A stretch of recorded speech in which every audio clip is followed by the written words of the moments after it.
I really did think that I was a person who just would never be bored, could never be bored, because, everything was so interesting and I could always find something, anything interesting. But I didn't realize that I was probably doing that because I am very quickly bored. High Seas was a 5-year-long project to simulate Mars missions with a crew of astronaut-like people. I was the crew writer and second in command on the first High Seas mission, which lasted 4 months. And the whole idea was to get a bunch of data to see how people respond to isolation. It would always ground me on High Seas when I was just like, what is all of this?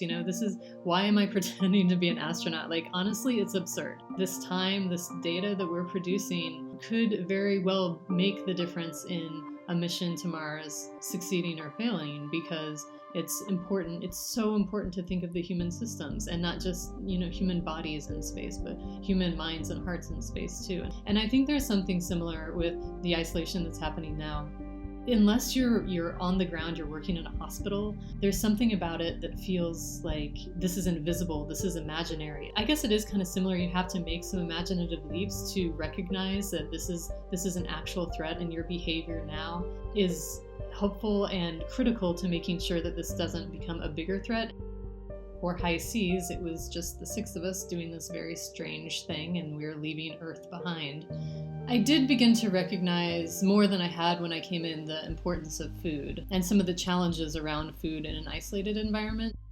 There's something called the Nutella incident that was written up in the New Yorker. One person egregiously ate a lot of Nutella in front of others. Nutella was a shared resource, and it created a very tense moment at the dinner table. It is interesting that a lot of the tensions arise around food because it's such a complicated issue for everyone, and there's so much emotional baggage around food.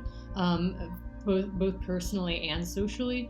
I learned about some of my limits of microstimuli, and over time, in an isolated environment, how those grew larger. So for instance, a person who sat across from me at the table would ever so slightly tap my shin with her slippered foot. The subconscious thing that she was so unaware of, and that this thing was bothering me. Could you please be more aware of it? That asking that question seemed to me to be like a little bit too much. Little things like that, the way that a crewmate trotted down the stairs, it was a very particular cadence and it happened every time. The little details that just are embedded in my mind, I didn't know quite how much those specifics would sort of stick.